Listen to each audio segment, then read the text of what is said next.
What is up, guys? And happy Independence Day. And on this great holiday, I want to talk about one of my favorite movies of all time. A movie so goddamn good that it created a multi-billion-dollar franchise. And at the time, almost every single one of their projects were super successful and profitable. But now it's just evolved into this type of garbage.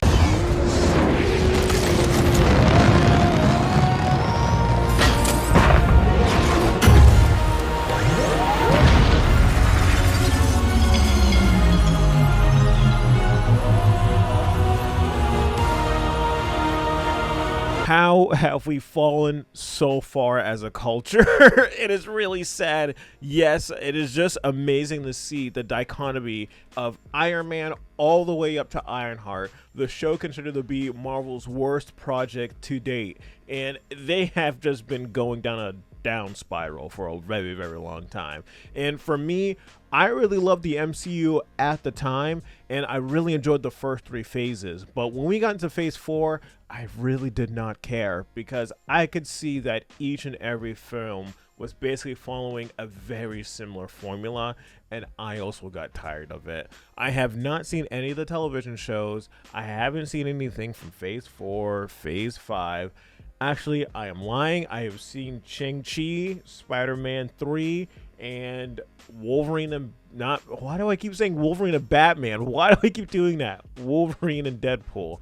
Now, those are the only ones because everything else I really had little to no interest in. And yes, I am honestly a comic book fan. You can see I've permanently turned my left arm into Spider-Man. I have the shirt on, and this is probably the only red, white, and blue thing that I have. My wife is also a goddamn nerd. Now, I just thought it would be a lot of fun talking about this, and if I enjoy it enough, I might go through every single other MCU movie. I don't know if I could do the TV shows. That is just way too much content, and I know all of them are just ass. Well, we don't know because I have to give it a chance, but I already know I am not gonna really give a shit. But I want to start off with this one of my favorites, and I will say this because my wife and I, we recently watched all of the MCU movies, the first three phases only, of course. Iron Man, the first one, the first MCU movie, is still the best one in my opinion. There is something about it. It is just perfectly paced, perfectly cast, perfectly lit. Like everything in this movie's near perfect. I still do have problems with it, but it is still you know what it is? It is the perfect summer movie. The second it gets hot outside, you just want to pop a couple of Dr. Peppers and fucking turn this thing on. It is so goddamn good. And I like to go into a little bit of trivia and history about these movies because I just indulged in so much time with them. Now, at the time in 2008, doing an Iron Man movie was a huge risk because one, Jon Favreau, he's had a few movies, and the last one he did right before this one was a massive bomb, and it was apparently a sequel to Jumanji. I don't know if anyone really knew that at all. Robert Downey Jr. was kind of known for being a real jackass, and I'm pretty sure a lot of Hollywood did not want to associate with him, and he did have another big hit the exact same year, which was really good for him. And Iron Man wasn't really that well known of a character at the time, and he didn't really have many like good media about him, and even his cartoon in the 90s, it really goddamn sucked. And I could tell you because I watched it right after I watched the movie last night. Not good. Now, the plot of this movie is essentially Tony Stark. He is a weapons manufacturer and he's incredibly smart. His dad, Howard Stark, he helped create the Manhattan Project. Tony Stark, he is just a genius. He's a playboy. He's a billionaire. He does whatever he wants. He's just a slick talking guy, and he just does government contracts. So Tony Stark, he gets kidnapped by some terrorists, and the terrorists want him to make a bomb for them, and he refuses, and then they break him down, and then he says, okay, I'll do it. And then he ends up making the Iron Man suit and killing all of them and becoming Iron Man. And then one of his business partners wants to steal the idea from him. Basically, there's a big CGI fight at the end, and that's Iron Man. Yeah, I know I did a terrible job explaining it, but I know you guys already seen the movie. I don't have to convince you. It is one of the best goddamn movies ever made. And it is so crazy how good and perfectly paced it is. It is just, it's one of those movies, the second you walk into the room and it's on, you stand there and you don't realize you've been there for like 15 to 20 minutes logged into the movie. You could be doing anything in your house. And I love the cast, everybody. Jon Favreau did a really good job playing and directing the movie. Robert Downey Jr., he steals the role. This is one of those roles where you cannot replace him. You can replace Batman, Spider-Man, Superman every other goddamn year, but you cannot replace Iron Man at all. It is honestly really weird to listen to any other version of Iron Man in any medium, from like another cartoon to a video game. It just, when it's not Tony Stark, I'm sorry, not Tony Stark, when it's not Robert Downey Jr., it's really hard to listen to.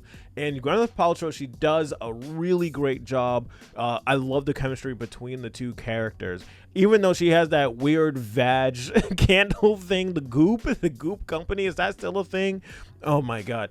It is just, it was just fucking wild, man. As I get older, every time I watch this movie, one of my favorite parts, I know I'm going to sound super gay for saying this, but the best part of the movie, when there's no action, there's no shooting, no fight scenes, it's actually the dialogue between Pepper Potts and Tony. It is some of the best parts of the movie because the writing is really, really smart. It's not awkward. It's just really, really slick, and you do like them, and you do care about the two love interests. I keep talking about it, but the pacing is just perfect. I love how the movie just builds on everything, and it really focuses on how deep the character Tony Stark can get. And they just show you what he does, how he acts, the interaction between people, and him and Terrence Howard, who does a really good job before he lost his ever-loving mind. He's really good in the movie. I believe in this one, because I don't honestly know a whole lot about Iron Man from the comic books. I'm more of a Spider-Man and Batman guy. But what I know with Rhodey, he's a bit more brash in the comic books, because over my vacation, my wife and I were watching the Spider-Man cartoon, and he seemed more like a dick than anything. But Terrence Howard, he seemed more like a nice, cool, slick, southern talking guy. I will say this is one of the best performances from a villain by Jeff Bridges. It is so good. It is really good for the first half of the movie. I do have some problems with this film. I will say everything is really good. The CGI, the special effects, the acting, it's really, really good. One of the problems I do have is Obadiah Stane. He does suck as a character, and this is a staple with almost every single MCU movie that comes out, and the villain they spend no time on you really getting invested at all. It's really about the hero. You don't really see the villain do anything with their family, with their work.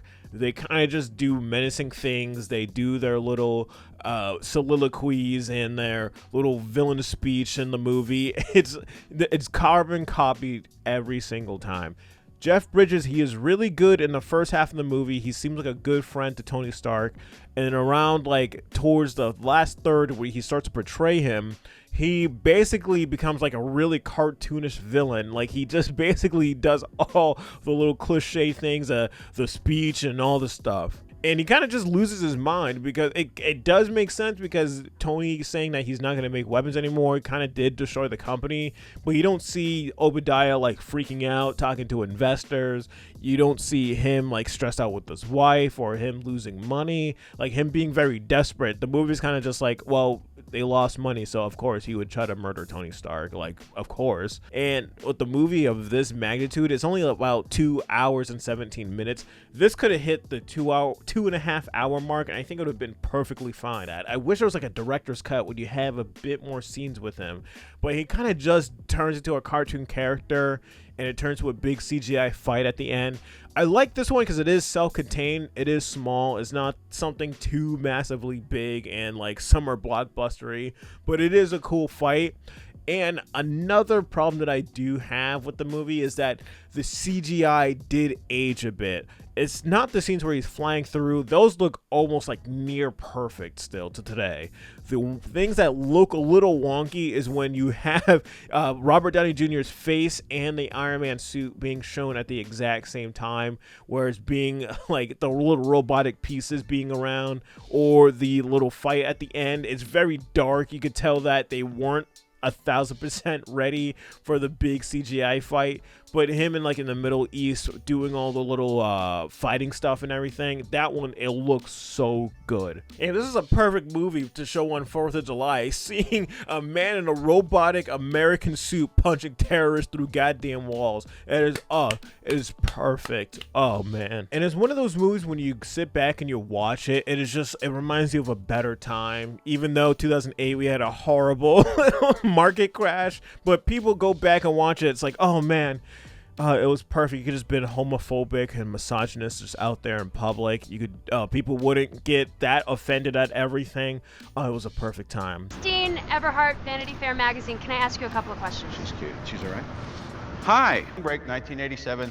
That lovely lady you woke up with. What was his name? Don't do that. Was it Ivan? Don't do that. They'll believe that. Don't.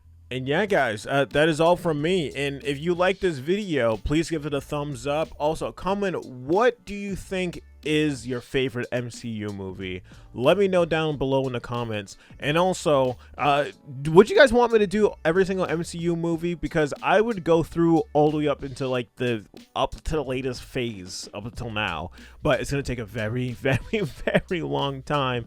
And I would try to rank them. Which one's my favorite to least favorite? This one's still the best one. Iron Man, without a doubt. But yeah, guys, I hope you guys go in and enjoy the rest of your 4th of July, and I'll see you guys next time. Peace.